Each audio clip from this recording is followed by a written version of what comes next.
ఈరోజు నామినేషన్స్లో emotions, clarifications, అసలు justifications and also ఇక్కడ ఇక కుదరట్లేదు. కామెడీ కొన్ని కొన్ని ఏమంటారు, ఆల్ ఎమోషన్స్ మిక్స్ అయిపోయినాయి అనమాట. కొన్ని సీరియస్ అయితే, కొన్ని కామెడీగా, కొన్ని ఫన్నీగా అండ్ అసలు యాక్చువల్గా ఓవరాల్ అవుట్పుట్టే కామెడీ అయిపోయింది. ఈరోజు నామినేషన్స్లో అంత సీరియస్ ఫైట్ అయితే లేదు. మహా అంటే మొత్తం మీద సీజన్ మొత్తం మీద వాళ్ళు ఒకే ఒకసారి సీరియస్ నామినేషన్ చేసుంటారు, అయితే లాస్ట్ వీక్. తప్పితే ఇంతవరకు సీరియస్ నామినేషన్ లేనే లేదు.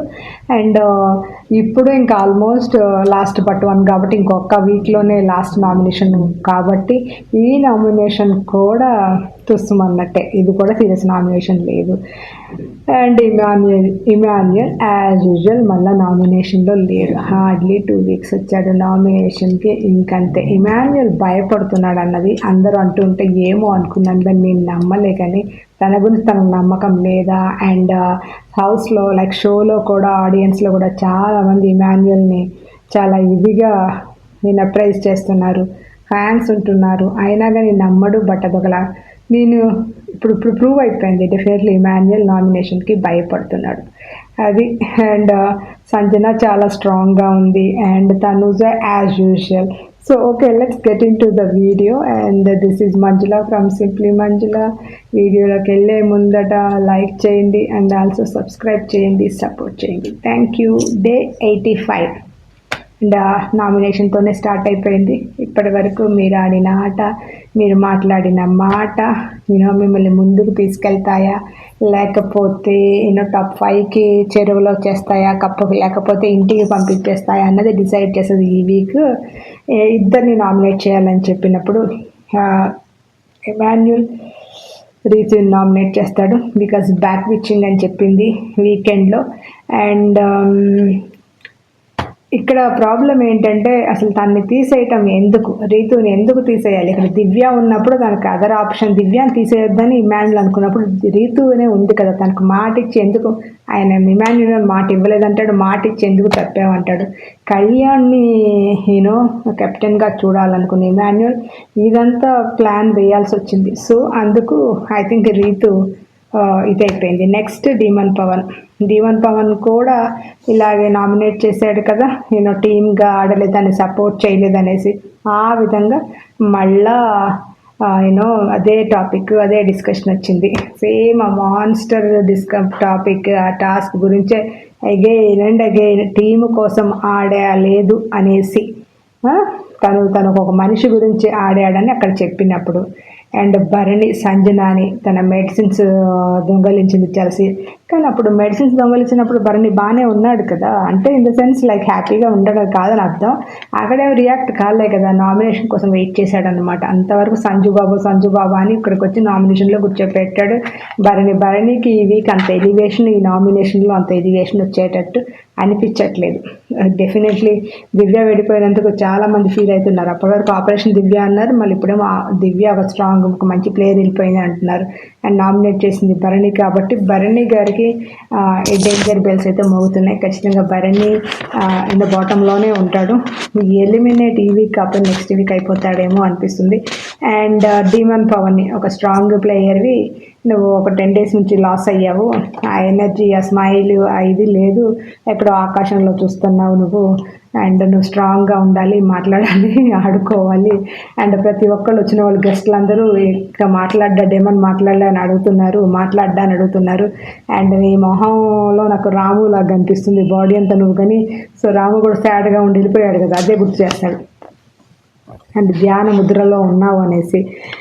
అండ్ అప్పుడు మన డేమన్ ఛాలెంజ్ చేస్తాడు, ఓపెన్ ఛాలెంజ్ చేస్తాడు, నేను టికెట్ ఫినాల్లో కొడతాను అని ఛాలెంజ్ చేస్తాడు. మంచిగా అనిపించింది. ఆ కాన్ఫిడెన్స్కి నాకు కూడా చాలా మంచిగా అనిపించింది. He has that capability. First నుంచి చెప్పుకునేదే క్యాపబుల్, స్ట్రాంగ్ ప్లేయర్. బట్ ఆ క్యాపబిలిటీస్ని తను ఫుల్ ఫ్లెడ్జ్గా ఉపయోగించుకోలేదు ఆర్ మిస్యూజ్ చేసుకున్నాడు అన్నదే చాలామంది పాయింట్. అండ్ నేను కూడా దాంతో ఏకీభవిస్తాను. Demon Pawan full like whole and సోల్గా తన ఇది కోసం ఆడలేదు, డైవర్ట్ అయిపోయాడు.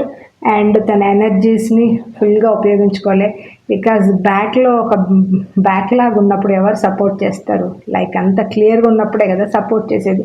తన కోసం ఆడతాడా, లేకపోతే మనం సపోర్ట్ చేస్తే అది తీసుకెళ్ళి ఇంకెవరికన్నా ఇస్తాడా అన్నదే ఇక్కడ పాయింట్. రేపొద్దున టీంలో పెట్టుకున్నా కానీ నిన్ను ఎట్లా నమ్మాలన్న మాట తనుజ కూడా అంటది.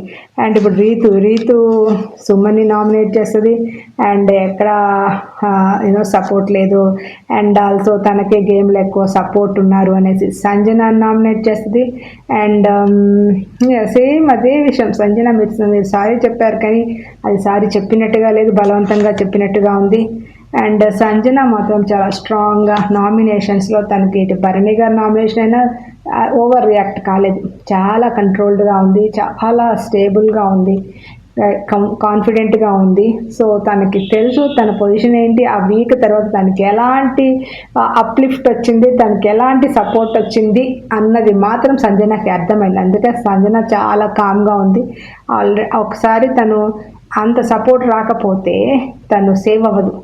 ఆడియన్స్ దాన్ని నచ్చారు ఆ విషయాన్ని అన్న విషయం సంజనకి అర్థమైపోయింది, క్లారిటీ వచ్చింది. ఆడియన్స్కి నచ్చకపోతే తన్ని బయటకు పంపించేవాళ్ళు. సో ఆడియన్స్ ఆ పాయింట్ని యాక్సెప్ట్ చేశారు, తన వైపు ఉన్నారు, తనే కరెక్ట్ అని ఉన్నారు కాబట్టి సంజన కోట్లు పడ్డాయని అనుకుంటుంది. ఇప్పుడు రీతు కూడా ఉంటే నామినేషన్స్లో డిఫరెంట్ థింగ్, బట్ రీతు నామినేషన్లో లేదు కదా, అప్పుడు తెలిసేది. బట్ ఇప్పుడు ఇద్దరు వచ్చారు, రీతు సంజన ఇద్దరు వచ్చారు కాబట్టి చూడాలి రీతు పరిస్థితి ఏముంటుందో ఈసారి. అండ్ తనుజ వచ్చి ఇమాన్యుయల్ గురించి సొల్లంతా చెప్పి ఎమోషనల్ డ్రామా ఒక బిల్డ్ చేసి అంతా అయిపోయినాక స్మార్ట్గా తెలివిగా కొంచెం అతిలో ఒక సుందరి అన్నప్పుడు అతి చేసే సుందరి అని సార్ అన్నారు కదా నాగార్జున సార్, అక్కడ అలాగ అనిపించింది నాకు. తనుజ అన్నెసరీ అక్కడ. ఇప్పుడు మరి నామినేషన్లో క్యారెక్టరైజేషన్ జరిగింది, ఆ టాపిక్స్ అంటే ఇది క్యారెక్టరైజేషన్ కాదు, బట్ అన్నెసరీ టాపిక్స్ ఎందుకు, ఆల్రెడీ బిగ్ బాస్ కూడా చెప్తారు మీరు క్లారిఫికేషన్ తర్వాత నామినేషన్ ముందు చేయండి అని. సో అది డైవర్ట్ చేసింది, మనుషుల్ని సడన్గా ఒక ఇదిలోకి తీసుకెళ్ళింది, ఒక మ్యాజిక్ స్పెల్లోకి తీసుకెళ్ళి పడేస్తుంది, అలా చేసింది. అండ్ తర్వాత నా ఫస్ట్ నామినేషన్ డీమన్ పవన్ అంటుంది. డీమన్ పవన్ ఇప్పటివరకు జోక్ చేసావా అంటే ఆ జోక్ చేశాను, మరి నవ్వుకో అంటుంది. నాకు నవ్వు రాలే, మరి అది ఒక మంచి జోక్ అయితే నవ్వుకోవచ్చు, బట్ అదొక స్టూపిడ్ జోక్ కాబట్టి నవ్వుకోవడానికి ఏమి లేదు అన్నట్టు డెమన్ అంటాడు. అండ్ ఇక్కడ చూస్తే కనుక వాళ్ళు చెప్పిన పాయింట్స్ తీసుకొచ్చి ఇక్కడ నామినేట్ చేస్తారు. మరి అంతకుముందు ఏం చేశారు వీళ్ళు? ఓపెన్గా బ్లాంక్గా వచ్చి కూర్చున్నారా? నామినేషన్కి పాయింట్స్ ఏమీ లేవు, బట్ జస్ట్ అలా వచ్చి కూర్చొని అక్కడ డిస్కషన్లోనే వచ్చిన పాయింట్స్ తీసి వీళ్ళు నామినేట్ చేస్తారా? అలాగే అనిపించింది ఇక్కడ. నువ్వు టీం కోసం ఆడలేదా, అండ్ నువ్వు ఆడింది ఒక ఇండివిజువల్ ఒక మనిషి కోసం ఆడేవా, రేపొద్దు నిన్ను ఎట్లా నమ్మాలి టీంలో పెట్టుకుంటే అన్నట్టుగా ఆ పాయింట్ రైజ్ చేసింది. ఇక్కడ సంజన కాంపిటీటర్, ప్రతి ఒక్కళ్ళు ఆపోజిట్ పర్సన్ ఇక్కడ కాంపిటీటర్లు. ఈ డోర్లో ఎలాంటి మన కోర్టులో శపథం చేస్తారు చూడు జడ్జికి, ఎలాంటి తమ భేదాలు లేకుండా అండ్ న్యాయం ఇది అలా అన్నట్టుగానే బిగ్ బాస్ హౌస్ కూడా అలా చూసుకొని జస్టిస్ కోసం అవతల ఆపోజిట్ పర్సన్ ఎవరున్నా సరే ఫెయిర్గానే ఉండాలని. మీరెందుకు ఇమాన్యుయల్ నామినేట్ చేయట్లేదు అంటే ఇమాన్యుల్తో గొడవ పెట్టుకోవాలని అడుగు సంజన. ఎస్ అన్నట్టుగానే చెప్పింది. సో అక్కడ వాళ్ళు బ్రేక్ అవటం, అలాగే భరణిని తనుజని భరణి యాక్చువల్ భరణి తనుజని చేసింది, తనుజ భరణిని కూడా చేసింది అంటే చేసింది ఒకసారి అనుకుంటున్నాను, గుర్తుంటుంది. ఆ విధంగా ఇంకా ఫిఫ్త్ నామినేషన్ సుమన్ శెట్టి గారు. సుమన్ శెట్టి మాత్రం హైలైట్ సూపర్ నామినేషన్. జనాలు అయితే అసలు కంటెస్టెంట్స్ అయితే పడి నవ్వుకున్నారు ప్రతి ఒక్కళ్ళు సుమన్ చేసిన నామినేషన్కి. భరణి గారు అయితే లేచి నుంచొని నవ్వుతున్నారు, అండ్ అందరు నోర్లు మూసుకొని అసలు ఎంత ఫన్నీగా అనిపించింది అంటే కుర్చీలోంచి లేచిపోయారు అంత నామినేషన్. రీతులు ఎందుకంటే అమ్మ చాలు నీకు 2 వారాలు ఇమ్యూనిటీ వచ్చింది, నువ్వు బాటంలో ఉండాల్సింది, నువ్వు వెళ్ళిపోయావు, ఆమెని నువ్వు కాపాడారు, ఇక నువ్వు చాలు నువ్వు వెళ్ళిపోవమ్మా అన్నట్టే ఉంది సారాంశం. డిమాండ్ నువ్వు చాలా స్ట్రాంగ్, బట్ నువ్వు వీక్గా ఉన్నావు బాడీ వైజ్, నువ్వు ఇంటికి వెళ్ళి రెస్ట్ తీసుకో. ఇదే అన్న హాస్టలా ఇంటికి వెళ్ళి రెస్ట్ తీసుకోవటానికి? అండ్ ఇంటికి వెళ్ళి రెస్ట్ తీసుకోవటానికి ఇదేమన్నా హాస్టలా అని ఇమాన్యుయల్ అంటాడు. బట్ నువ్వు నీకు రెస్ట్ అవసరం, నీ బ్యాక్ చాలా పెయిన్ ఉంది, నువ్వు వెళ్ళిపో రెస్ట్ తీసుకొని. అన్నా నేను ఇప్పుడు బాగానే ఉన్నాను, స్ట్రాంగ్ అంటే నేను కప్పు గెలవాలి కానీ ఇంటికి వెళ్ళకూడదని డిమాండ్ అంటాడు. అసలు చాలా డైలాగ్స్ మార్చయ్యా, నువ్వు సేమ్ డైలాగ్స్ చెప్తున్నావు సపోర్ట్ అని, ఇప్పుడు వేరే అంటే సుమన్ శెట్టికి నామినేషన్స్ అంటే మాత్రం అసలు తను తడబడిపోతాడు. ఇప్పుడు ఏదో చెప్పాడు కానీ మీకు ఎలా అనిపించింది కామెంట్ చేయండి. సుమన్ శెట్టి సంజన డీమన్ని టికెట్ టు ఫినాల్ అని ఛాలెంజ్ చేసావు కదా, ఓపెన్ ఛాలెంజ్ అంటే వేరే వాళ్ళు తక్కువ మాకు చేత కదా అన్నట్టు చేసింది. ఇదే సంజన కూడా అక్కడ నామినేషన్స్లో ఏమీ లేదు, అసలు ఏమీ పాయింట్ లేదు. డీమన్ ఆ విధంగా చేసింది. అండ్ రీతుని సారీ తీసుకోవట్లేదు నేను చెప్పినా కానీ అని చేసింది. సో అక్కడ Ritu okay, but Sanjana demon nomination మాత్రం అంత యాప్ట్గా నాకు కనిపించలేదు. బికాస్ అది అప్పటికప్పుడు అనుకొని చేసిన నామినేషన్స్ ముందు నుంచి ఏమీ లేవు. మరి ఆల్మోస్ట్ అందరికీ అలాగే అవుతుంది అనుకుంటా. ఇంకా దగ్గరకు వస్తున్నందుకు వాళ్ళకి అంత ఎక్కువగా ఏం పాయింట్స్ ఉండట్లే, వాళ్ళు క్లోజ్ అయిపోతున్నారు. అండ్ డీమన్ తనూజన్ చేశాడు. క్లారిఫికేషన్ కాదు ఇక్కడ ఇచ్చుకునేది, నువ్వు చేయాల్సింది నామినేషన్ అండ్ సపోర్ట్ లేదంటావు కానీ హౌస్ మొత్తం మీద నీకు దొరికినంత సపోర్ట్ ఎవరికి దొరకలేదు, నీకే ఎక్కువ సపోర్ట్ దొరికింది. మొత్తానికి ఇది ఒక వ్యాలిడ్ పాయింట్ అయితే డీమన్ చెప్పాడు అని అనిపిస్తుంది. మీకే ఏమనిపిస్తుందో కామెంట్ చేయండి. అండ్ సంజన నామినేట్ చేస్తాడు. ఫస్ట్ ఇమాన్యుయల్ అంటాడు. ఇమాన్యుయల్ అనగా ఇమాన్యుయల్ ఇక్కడ చాలా వర్స్ట్గా అనిపించాడు.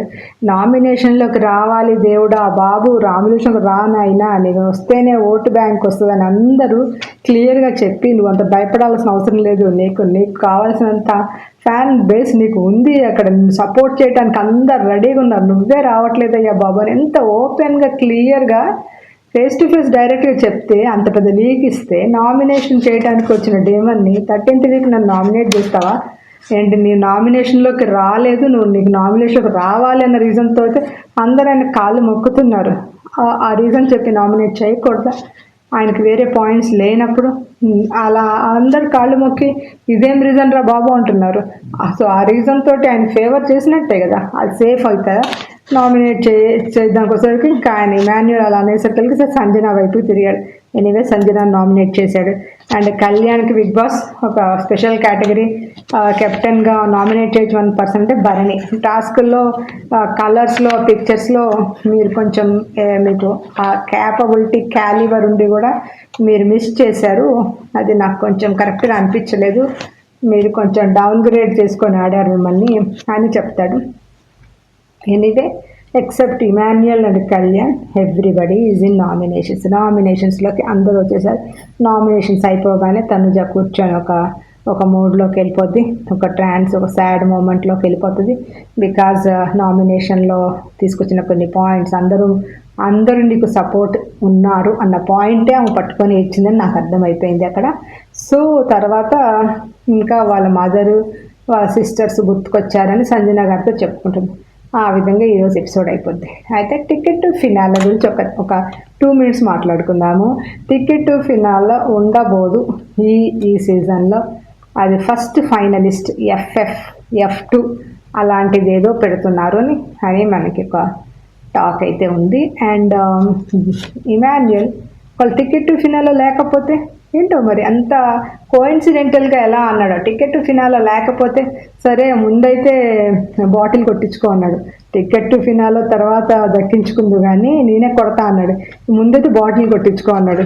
సో ఇలా కామెడీ పంచెస్ బాగానే చేస్తున్నాడు. కానీ ఇమాన్యుయల్ ఈ వారం కూడా ఇమాన్యుయల్ వచ్చుంటే అట్లీస్ట్ థర్డ్ ప్లేస్కి అయితే తను పోటీ పడే ఇప్పుడు 3rd ప్లేస్కే అనిపిస్తుంది. 2nd ప్లేస్ కూడా కాదు, 3rd ప్లేస్కి పోటీ పడుతున్నాడు. మరి ఇప్పుడు ఈ వారం రాకపోతే ఈ డిమన్ పవన్ కొంచెం రోజుకి మెట్టు పైకి వెళ్తున్నాడు. మరి ఇప్పుడు 3rd ప్లేస్ కూడా ఇమాన్యుయల్కి దక్కదా అన్న సందిగ్ధంలో కన్ఫ్యూజన్లో ఉన్నారు. ఇమాన్యుయల్ ఫ్యాన్స్ అయితే అనుకోరు, బట్ జనరల్ న్యూట్రల్ ఆడియన్స్ అలా ఉన్నారని నాకు అనిపిస్తుంది. ఎలా ఉంది ఈరోజు ఎపిసోడ్? నామినేషన్స్ ఎలా అనిపించాయి? సేఫ్, కామెడీ, ఆల్ నవరసాలన్నీ పండించేశారా ఈరోజు మన కంటెస్టెంట్స్? అండ్ కామెంట్ చేయండి, లైక్ చేయండి, అండ్ ప్లీజ్ సపోర్ట్ చేయండి. ఇంతవరకు లాస్ట్ వరకు చూసిన వాళ్ళు ఎవరైనా ఉంటే thank you so much. Thank you.